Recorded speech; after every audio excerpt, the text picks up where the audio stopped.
Сайн байцгаана уу? Манай дараагийн дугаар ороход бэлэн болсон байна. Энэ удаагийнхаа дугаараар та бүхэндээ бас л нэгэн маш харамсалтай иргэний тухай ярьж өгөхөөр бэлдсэн байгаа. За ингээд шууд бичлэгээ эхэлцгээе. 2022 оны 5 дугаар сарын 30-нд 19 настай Dylan Rounds гэх эрэгтэй орц сургаггүй алга болсон талаар цагдаагийн газарт мэдээлэл ирсэн. Dylan гэх энэхүү эрэгтэй нь Utah мужийн Box Elder County-гийн Lucin гэх жижигхэн хотод ганцаараа амьдардаг. Түүний амьдардаг энэхүү хэсэг газар нь ерөнхийдөө зэлүүд тал нутаг гэж хэлж болно. Dylan гэр бүлийнхнийхээ хамтаар Idaho мужид амьдардаг байжгаад 2018 онд ганцаараа Utahд нүүж ирэн тэндээс суурьсан бол харин гэр бүлийнх нь Idahoд үлдсэн байдаг. Dylan-ний Utahд энэхүү нүүж ирэх болсон гол шалтгаан нь гэвэл түүний өвөө Lucin гэх энэхүү жижигхэн хотод 600 акр газар худалдаж аваад Dylan-д өглөөлөө өгсөн. Тиймээс Dylan ердөө 15 настай байх үедээ энэхүү газар дээрээ ферм байгуулж өөрөө ферм дээрээ өдөржингөө ажилласаар ирсэн ер нь л маш хөдөлмөрч шаргуу зантай нэгэн. За Dylan-ыг орц сургаггүй алга болохоос өмнө түүнтэй хамгийн сүүлд холбоо барьсан хүн нь түүний эмээ байсан.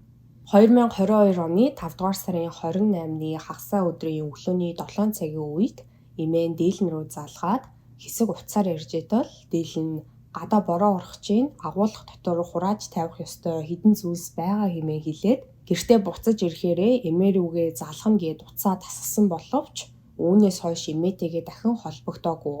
Ингээд эмээ нь түүн рүү бүтэнсэн өдөр өөрөө залхсан боловч Dylan утсандаа огт хариулахгүй байсан. Тиймээс эмээгийнх нь санаан зовж эхлээд Dylan-ний аав ээж хоёрыг нь түүн дээр очиод зүгээр байгаа эсхийг нь шалгачаад ирэх хэмээн хэлсэн байдаг. Ингээд бүтэнсэн өдрийн орой Dylan-ний аав ээж хоёр болох Justin Kentis хоёр 4 цагийн турш жолоо барин түүн дээр ирсэн боловч тэрээр өөрөө амьдардаг camper буюу аяллаа чиргүүлэн дотроо байгаагүй. Түүний амьдардаг энэхүү чиргүүл нь фермээс нь 5 майл буюу ойролцоогоор 8 км-ийн зайд байдаг. Justin Kentis хоёр Dylan-ыг фермийнх нь ойролцоо чиргүүлийнх нь ойр хаваар гээд нэлээд удаан хайсан боловч Dylan яг л газрын гаваар орсон юм шиг алга болчихсон байсан. За ингээд дараагийн өдөр нь буюу 5 дугаар сарын 30-нд Justin Kentis хоёр Box Elder County-гийн цагдаагийн элтэст дуудлага өгөн 19 настай хүн орц сургаггүй алга болоод 48 цаг өнгөрчихсөн талаар хэлж тэмдэглүүлсэн байдаг. Энэхүү дуудлагын дагуу Box Elder County-гийн цагдаагийн ажилтнууд тухайн өдрийн 5 цаг 36 минутанд Justin Kentis хоёртой биечлэн ирж уулзснаар Dylan-ыг ирэн хайх ажиллагааг эхлүүлсэн байдаг. За цагдаагийн ажилтнуудыг ирэх үед Dylan-тэй хамгийн ойрхон амьдардаг Don Hadley болон Jim Brenner гэх хоёр эрэгтэй Dylan-ыг хайхад туслах гээд Justin Kentis хоёртой айл хэдийн уулзчихсан. Тэдэнтэй хамт цагдаагийн ажилтнуудыг хүлээгээд байжсэн. Энэхүү хоёр эрэгтэйн хувьд Lucin гэх жижигхэн хотдоо бараг насаараа амьдарсан хүмүүс байсан тул эргэн тойрноо хин хүнээс илүү сайн мэддэг. Тийм болохоор мэдээж хайлтын үйл ажиллагаанд чухал үүрэг гүйцэтгэж тус болохоор хүмүүс. Угаасаа энэхүү хэсэг газар нь хүмүүс бараг амьдардаггүй, ихэнх нь эцгүүхээр тал байдаг болохоор хайлт хийхэд бол ер нь л амаргүй гэсэн үг. За Dylan фермийнхаа ойролцоо ферм дээрээ ашигладаг багаж хэрэгслүүдээ болон ургацаа хураадаг нэг тийм агуулгатай. Энэхүү агуулгын нь үүднээс түүний жижиг оврын ачааны машин нь олдсон. Гэхдээ энд нэг хачирхалтай зүйл нь юу байсан бэ гэхээр машин нь үнэхээр цэвэрхэн яг л дөнгөж гадна дотногоо угаагаа тавьчихсан юм шиг харагдчихсан байгаа. Гэтэл өмнө нь хэлсэнчлэн 5 дугаар сарын 28 болон 29-нд гадаа бороо орж исэн болохоор түүний машин ийм цэвэрхэн байх бараг л үндэслэлгүй. Цаашлаад машиных нь жолоочийн талын суудал Dylan-ний өндөртөө нь харьцуулаад үзэхэд байх ёстой байрнаас хамаагүй уурагшилчихсан байсан. Тэгэхээр хэн нэг нь Dylan-ний машиныг унсан байх өндөр магадлалтай гэсэн үг. За ингээд мөрдлөгийн үйл ажиллагаа үргэлжилсээр мөрдөгчөд Dylan-ний амьдардаг чиргүүл болон фермийнх нь эргэн тойрныг нэгэнгүй нэгтсэн боловч ямар нэгэн гоц гойд Dylan-ыг олоход тус болохоор ямар нэгэн сэжвэрийг олоогүй. Гэхдээ өөр нэг маш сэжигтэй зүйл мөрдлөгийн үед тохиолдсон нь Dylan буу эзэмших зөвшөөрөлтөй хувьдаа буутай байсан юм байлээ. Эхэндээ Dylan-ний чиргүүлэн дотор нь нэгжлэг хийж байх үед буу нь бол огт олдоогүй. Гэтэл гинтхэн 2 хоногийн дараа түүний буу нь угаалгын өрөөнийхэн тавцсан дээр байж байгаа нь олдсон бөгөөд Dylan-ний буун дээрээс ямар ч хурууны хий олдоогүй, бүр янзын сайхан цэвэрлээд арчаад угаалгын өрөөнд хин нэгэн бууг нь оруулаад тавьчихсан байсан гэсэн үг. Цаашлаад ганцхан Дилэнний буунч биш, түүний өрөөсөн гутал нь чиргүүлийнхэн ойролцоо гинтхэн гараад ирсэн. Дилэннийг хайж исэн эрен хайх багийнхан болон мөрдөгчөд тэрхүү гутлыг өмнө нь анзаараагүй байх бол ямар ч боломжгүй. Тэгэхээр магадгүй хэн нэгэн мөрдөгчдийг төөрөгдөлд оруулах гээд ийм зүйлс хийгээд байх боломжтой. За ер нь бол Дилэннийг 5 дахь өдрийн оройноос хойш хэн ч олж хараагүй. Хамгийн сүүлд тэрээр 5 дугаар сарын 27-ны Баасан гарагийн орой ойролцоо байх нэгэн бааранд харагдсан байгаа. За ойролцоож гэждээ машинаар бараг 30 минут явж иж хамгийн ойрхон байх Saddle Store гэх бааранд очдог. Дилэнний найзууд нь энэхүү баарны ойролцоо амьдарцгаад юм бэлээ. Тэгэхээр Дилэн нэлээд ойрхон Saddle Store гэх энэхүү баарн дээр ч найзуудтайгаа уулздаг. Мөрдөгчөд Saddle Store гэх энэхүү баарн дээрэн бааранд ажилладаг хүмүүстэй уулзсан боловч Дилэнийг хамгийн сүүлд харахад тэрээр хэвийн байдаг шиг л байсан. Ямар нэгэн онц гойд зүйлс ажиглагдаагүй хэмээн баарны ажилтнууд болон тухайн өдөр баарнд байсан хүмүүс мэдүүлэг өгсөн байдаг. Ингээд машинтай явган нисдэг хэрэгтэйгээд бүхэл янзаар Дилэнийг эрен хайх үйл ажиллагаа үргэлжилсээр байсан боловч ямар ч с ิจ гтэй зүйл олдохгүй байсаар мөрдлөн үйл ажиллагаа мухардалд орж эхэлсэн. Дилэнний гэр бүлийнхээ эхэндээ Дилэнийг хаана байгаа талаар баттай мэдээлэл өгсөн хүнд $25,000 шагнал амлаж исэн бол удалгүй энэ нь өссөөр $100,000 хүрсэн байдаг. Гэсэн хэдий ч мөрдлөгийн явцад ямар ч ахиц гараагүй. За өмнө нь хэлсэнчлэн Люсийн бол маш бага хүн амтай жижиг хот. Оршин суугчдынх нь ихэнх нь ферм ажилуулдаг, бие биенээсээ зайтай амьдарцгаадаг. Гэхдээ нэг нэгнээ бүгдээрээ маш сайн мэддэг, ер нь бол хөдөө газар. Хүн ам багтай бүгд нэг нэгнээ мэддэг тул хов жив цуу яриа маш хурдан тархдаг. Яг л энэ жишгээр тэр хавьд амьдардаг хүн болгон Дилэнний алга болсон талаарх өөр өөрийн таамаглалыг хоорондоо ярьцгааж эхэлсэн. Эхэндээ бүгдээрээ Дилэнтэй хамгийн ойр амьдардаг Дон Жим хоёрыг за тэр тусмаа Жимийг Дилэнний алга болсон хэрэгт холбоотой хэмээн сэжиглэжсэн. Учир нь Жим Дилэнний агуулгын байдаг газартай маш ойрхон амьдардаг. Цаашлаад Жим ер нь бол хүн болгоны асуудалд оролцож явдаг. Нэг тийм хэрэг дуртай гэж ярьдаг та тийм төрлийн хүн гэж байгаа. Гэтэл Дилэнний машин нь агуулгынх нь урдаас олдсон. Гэхдээ Жим мөрдөгчдөд Дилэннийг хагасаа өдөр огт хараагүй хэмээн мэдүүлэг өгсөн байгаа. Үүнээс нь болоод Люсийн хотын оршин суугчид мөрдөгчдөд хандан хэрвээ Дилэнний машин агуулгынхаа урдаас олдсон бол Жим түүнийг хараагүй байна гэж байхгүй. Жим үргэлж цонхоороо хараад хин хаана явж гин, юу хийж гин, тэнд юу харагдаагүй машин яваад байна, энд хүмүүс хаашаа явж гин гэд өдөржин бусад хүмүүсийн хэрэгт оролцоод сууж идэг хүн. Хэрвээ Дилэн хагасаа өдөр агуулгах дээрээ ирээд тэндээсээ алга болсон бол Жим ямар нэг байдлаар энэ хэрэгт холбоотой л гэсэн үг хэмээн дуу нэгтэйгээр мөрдөгчдөд хэлцгээсэн байдаг. Гэхдээ мэдээж энэ бол зүгээр л тэдний таамаглал төдий. Цаашлаад Жим Дилэнийг эрен хайх үйл ажиллагаанд маш их хувь нэмрээ оруулж тус болж исэн тул мөрдөгчд энэхүү яриаг нэг их хойшоож үзээгүй. За ингээд Жимийг бусд нь сэжиглэж явах үеэр Жим харин мөрдөгчдөд өөрийн таамаглалаа хэлсэн байгаа. Түүний хэлснээр Тай Корбин гэх нэртэй залуу Дилэнтэй нэлээд таагүй харилцаатай. Тай Дилэн хоёр хаад харсан газраа нэг нэгнээ үгээр идчихэдэг, бие биедээ өшрөгдөв тийм харилцаатай хүмүүс. Тийм болохоор Тай л Дилэнд ямар нэг муу зүйл хийсэн байх гэж таамаглаж байгаагаа хэлсэн.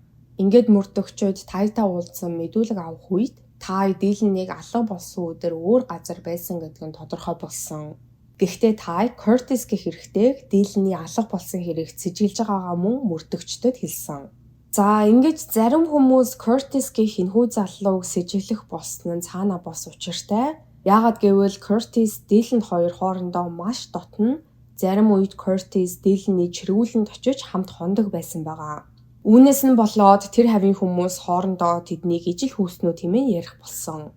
Гэхдээ энэ нь бол зүгээр л цуурхал, яг үнэн гэдэг нь бол батлагдаагүй. Тэд өөрсдөө бол үнийг үгүйсгдэг байсан. Мөрдөгчөд Кертис гэх хэрэгтэйгээс мэдүүлэг авах үед тэрээр хэлэхдээ Дилэн бид хоёрт ямар ч хосын харилцаа байгаагүй. Бид зүгээр л найзууд. Би заримдаа Дилэний очиж хондог байсан нь үнэн. Гэхдээ маргааш нь Дилэнд фермийн ажил дээр туслахаар төлөвлөжсөн байх үедээ л чиргүүлэнд нь очиж түүнтэй хамт хондог байсан. Өөр зүйл байхгүй хэмээн ярьсан байдаг. За цаашлаад Дилэний хурш 58 настай Жим Таяас гадна Чэс гэх нэгэн эрэгтэйг Дилний алга болсон хэрэгт холбоотой байж магадгүй хэмээн мөрдөгчдөд хэлсэн. Энэхүү Чэс гэх эрэгтэйн талаар Дилний гэрийнхүү хүртэл мэдчихсэн юм байлээ. Учир нь анх Дилэн Чэстэй таарах үед Чэс явган хөл нүцгэн хээр газар алхаад явж исэн. Дилэн Чэс дээр машинтайгаа явж очоод унаа хэрэгтэй юу гэж асуухад Чэс ямар ч таалархсан шинжгүй эсрэгээрээ аль уцаа өгөөдөх би уцаар ярих хэрэгтэй байна гэх мэтээр Дилэнтэй маш дээрэнгүй харьцажсэн нь Дилэнд огт таалагдаагүй. Энэ талаараа тэр гэрийнхэнтэйгээ уцаар ярих үедээ ярьжсэн юм байлээ.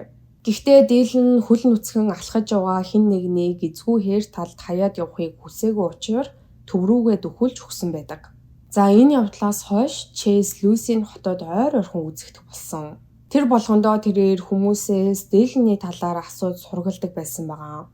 Ингээд мөрдөгчөд Чэсийн өнгөрсөн амьдралыг нь шалгаад үзэхэд Чэс өмнө нь маш олон гэмт хэрэг үйлдэжсэн. Энэхүү гэмт хэрэгүүд нь ихэнх нь хулгай, дээрмийн шинж чанартай ийм хэрэгүүд байсан. Гэхдээ мөрдөгчөд Чэстэй уулзаад түүнээс мэдүүлэг авах үедээ Чэсийг Дилний алга болсон хэрэгт холбоогүй юм байна гэдгийг тэр дорн ойлгосон бөгөөд Чэс тухайн өдөр хаа байсан өөр хотод өөр хүмүүстэй хамт байж исэн гэдг нь сүүлд батлагдсан байдаг. Энэ хэрэгтэй холбоогүй гэхдээ өөр нэг хачирхалтай мэдээ гэвэл 2024 оны 9-р сард буюу ердөө 2 сарын өмнө Чэс хорих газарт өөр гэмт хэрэгээр хоригдож байгаад хэдэн хоригдлуудын хамтаар шоронгоосоо оргосон хэрэг гарсан юм байлээ. Гэхдээ өдөд бол аль хэдийн баригдсан байх. За ингээд харагдаж байгаачлан мөрдөгчөд ямар ч боттой нотлох баримт олж чадахгүй байсаар Дилэн алга болсноос хойш хэдэн өдөр өнгөрсөн.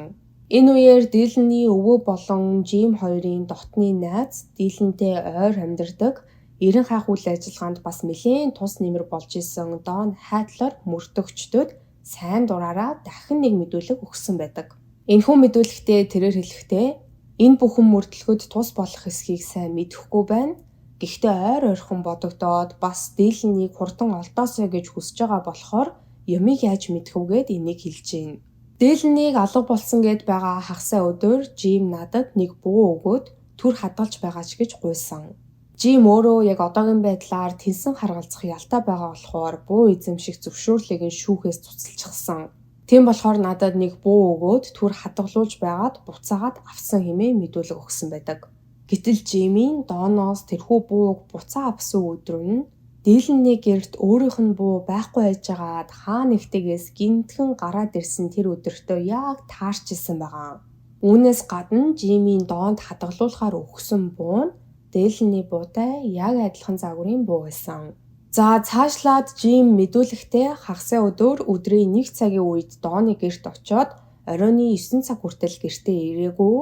Өөрийг нь гэртээ байхгүй байх үед Дилэн машинаа агуулгынхаа урд авч ирээд орхичихсан байсан хэмээн хэлсэн боловч Дооны хэлж байгаагаар тухайн өдөр Жим гэрт нь өдрийн 3 цагийн үед ирсэн. Тэгэхээр Дилэн өглөөний 7 цагч болоогүй байх үед эмээтэйгээ уцаар ярьж байхдаа бороо орохоос өмнө ферм рүүгээ явах гээд яарч хэлсэн шүү дээ. Тэгвэл Дилэн ферм дээрээ өглөөний 7 цагийн үед очисон байлаа гэж бодоход Жим түүнийг хараагүй байх үндэслэлгүй. Цаашлаад Жим тухайн өдөр өдрийн 3 цаг хүртэл хаана юу хийж байсан нь тодорхойгүй. Түүнтэй уулзсан ганц ч хүн байгаагүй. За ингээд энэ бүхэн дээр үндэслэн Дилэнийг алга болсноос 12 хоногийн дараа буюу 6 дугаар сарын 10-нд Жимийг Дилэний ор сургуу алга болсон хэргийн сэжигтнээр баривчилсан. Гэхдээ мөрдөгчдөөд бас л хөдөлшгүй нотлох баримт байгаагүй тул түүнийг 2 хоногийн дараа 12-нд буцаан судалсан байдаг. За гэтэл удалгүй Дилэний гар утас нь гэрээс нь нэлээд зайтай нэгэн нуурын дэрэгдээс олдсон. Хачирхалтай Дилэний утас хамгийн сүүлд асаалттай байсан газраас бүр нэлээд зайтай газраас олдсон нь энэ. Мэдээж Дилэний утас олдсон болохоор мөрдөгчөд утсан дээрээс нь хэрэгтэй холбоотой жижиг сажиг сэжүүрүүдийг ч болов олох байх гэж найдаж исэн. Гэтэл Дилэний утсан дээрээс бүр төсөөлөжгүй байсан нотлох баримтыг олсон байдаг. Гэмт хэрэгтэн Дилэний утсан дээр санамсаргүй байдлаар бичлэг хийчихсэн. Энэ нь утсан дээр нь хадгалаастай байсан бөгөөд тэрхүү бичлэгэн дээр 58 настай Жим Бреннер Дилэнийг буудан хөнөөснийхөө дараа бууг нь арчин цэвэрлж байгаа дүрс бичлэг нь 5 дугаар сарын 28-ны өглөөний 7 цаг 27 минутанд бичигдүүлсэн байсан. За цаашлаад энэхүү бичлэгэн дээр харагдаж байгаа Жими өмсч буй цамцыг мөрдөгчөд Жимийн гэрт нэгжлэг хийж явах явцдаа олоод шинжилгээнд оруулахаар шүүх эмнэлэг рүү илгээсэн бөгөөд цамцан дээрээс нь дээлний цус олдсон байдаг. Ингээд 2022 оны 6 дугаар сарын 19-нд Жимийг дахин баривчлан хорьсон. Гэхдээ Жим хэрэгээ огт хүлээгаагүй. Анх өгчээсэн мэдүүлгээч өөрчлөөгүй. Гэтэл үүнээс хэдхэн сарын дараа тухайн үед Жимтэй нэг өрөөнд хоригдчихсэн хоригдол дээлнийг алга болсон хэрэг дээр ажиллаж байгаа мөрдөгчдтэй уулзах хүсэлтийг гаргасан байдаг.